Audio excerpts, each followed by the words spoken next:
As the country approaches the 2026 local government elections, questions are mounting over the stability and effectiveness of coalition governments across not only Gauteng's municipalities, but across the country really, but maybe more pronounced in Gauteng. Since the 2021 elections, these coalitions have seen frequent shifts in administration, with many municipalities struggling to maintain consistent governance and deliver on service promises. The South African Local Government Association in Gauteng is now calling for urgent legislation to regulate coalition governance, aiming to bring stability, improve accountability, and strengthen oversight ahead of the elections. So joining me now in studio is Professor Alex van den Heever, a leading expert in public policy and governance, as well as the SALGA Gauteng Chairperson, Jongizizwe Dlabathi, who joins us on the line. Let me start with you, Mr. Dlabathi. Just your overall assessment that brings us to the point of saying that there's a need for legislative measures to be introduced that would cement stability and effectiveness in local government, especially where there is no clear winner and those municipalities are being governed via coalitions. What's the, in legal speak, what is the mischief that you hope that legislation would be able to cure? What has gone wrong with coalitions? Thank you very much, Bratulan, and thanks for the opportunity and greetings to the Prof.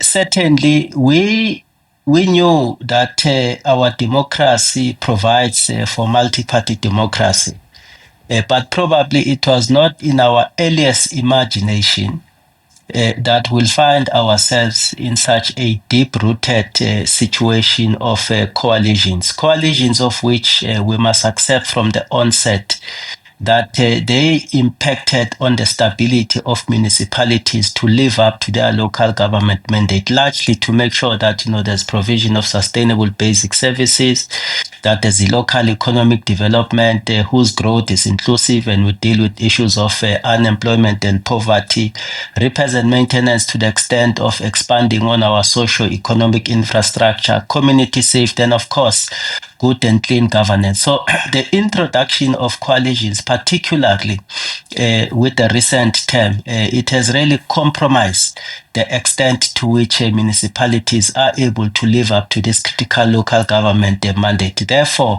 SALGA has been upfront in protecting this mandate and that which it must benefit to our communities, that we made a strong call that coalitions ought to be regulated. And what we are trying to protect here, as I said, is the ability of municipalities to live up to their mandate.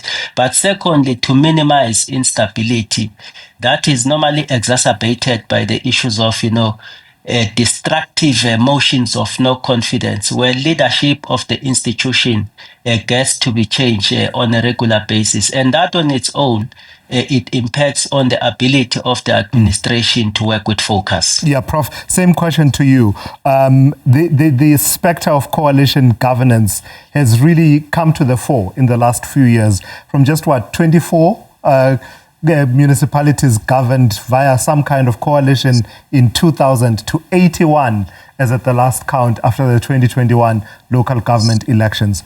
What's broken that we are trying to fix with what SALGA is calling for, as well as the Local Government Municipal Structures Amendment Bill? So I think that, first of all, I think we need to clear up what causes instability, because faction fights within a single party after long incumbency are as destructive to stability as coalition governments, where you leave open the option for manipulation of a very sort of tenuous majority. So, for instance, at the beginning of the current term, the EFF let the DA through in a number of metros while it negotiated what it wanted, and then essentially reversed that.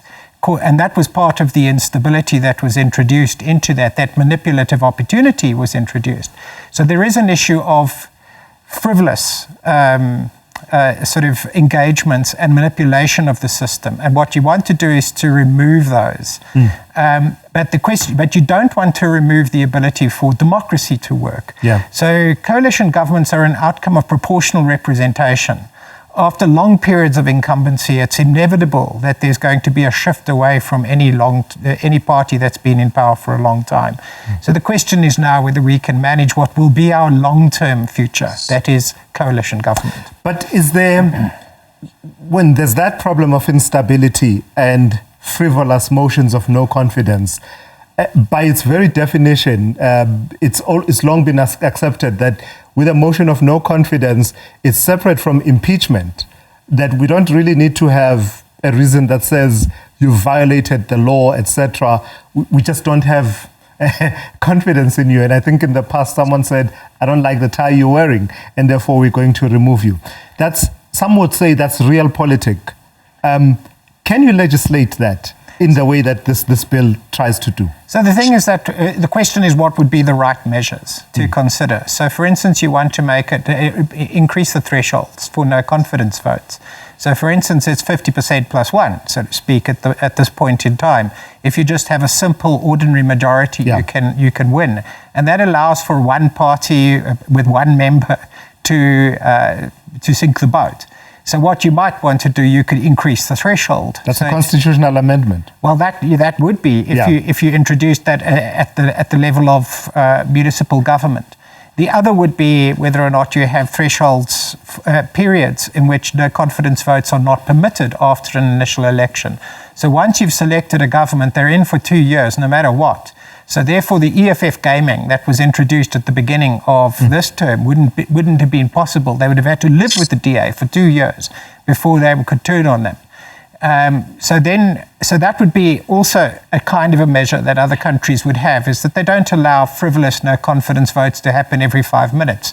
If after a no confidence vote has not succeeded as well, let's say after 2 years, you can't have another no confidence vote for another 2 years. And those would be the ways of putting a stop to gaming the system. Then there are other types of thresholds that people have talked about as to whether or not in the voting process, very small parties should be given the opportunity to be able to swing the vote so that the tail wags the dog. Yeah. Those are issues that can slow it down, that don't take away the democratic options. But other countries also at municipal level have recall votes, but they are not by political parties. They go back to the electorate. And there's a question as to whether we need more opportunity to go back to the electorate if we have damaging engagements like this. But in a recall vote, you would require a certain minimum number of people to support that for it to go into a recall vote. And that can be a very good accountability measure. So there are mechanisms that can be explored. Mr. Dlabathi, let me turn back to you. Just as far as the proposals of this Local Government Municipal Structures Amendment Bill of 2024. It's wide-ranging. It talks about, such things as what Prof was talking about, a minimum threshold of 1% for representation of a party in local government. So you need to score at least 1% of the electoral vote. It talks about binding coalition agreements written that these parties must sign up to. There are many, many other provisions. When you look at it, does it meet what you are calling for by way of regulation of coalitions? No, certainly, as SALGA, we have been at the forefront, because we are looking over 257 municipalities. So we would have made contributions informed by those principles. So in its current outlook, we think the legislation is going to help us a great deal, because certain things ought to be regulated. And I do agree with Prof, for instance, with regards to the motions of no confidence, you can't have them on a frequent basis, to the extent that some of them, when you evaluate them, they are not really genuine, they are not legitimate, but they contribute towards instability. So you may not necessarily abolish it, because it is part of the tools that we use as political parties, for instance, to exercise accountability and scrutiny. However, putting a limit on them, it is necessary, so that you don't circumvent, democracy and that which opposition parties ought to do. For me, Bratulane, there are three fundamental things that we must talk about. over and above, the regulations themselves. Firstly, for me, is that we need to get right the formative stage, of forming coalition. In terms of the values and what is it that really binds the political parties. And for me, it cannot be anything else outside what the Constitution prescribes as a mandate. Secondly, we must avoid, prioritizing forming coalition on the basis of, over-investing discussion on party packs. What do you get? What do we get? That on its own is not helpful because Kamina Kawena, because it also borders on a much more coordinated way of governance, to the extent that, some political parties believe that a particular portfolio belongs to them. The executive may or may not necessarily have a say when he wants accountability on the performance of that. So those three things for me, get it right from the formative stage, avoid party politics, and commit to a coordinated way of governance. Of course, informed by the legislations and the applicable regulations. Prof, let me give you the final word on this. And when I look at some of the proposals, they're quite thoroughgoing and quite in-depth. Part of it, for instance, includes shifting away from a mayoral executive system where there's a coalition to a collective system, right? And motions of no confidence voted for by a show of hands as opposed to secret ballot. And that's already been subject of constitutional decision making. Overall, when you look at this bill, would it cure the situation that we're dealing with?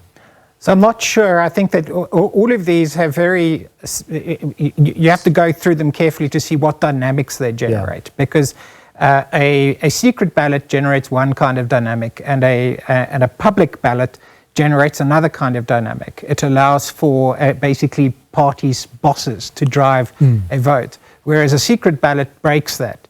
So the question is, if one looks at more coherent limits on the frequency of no confidence votes, and you allow for a secret ballot, it allows possibly for more stability, but it also increases the consequences of the implications for having a frivolous attempt at a no confidence vote.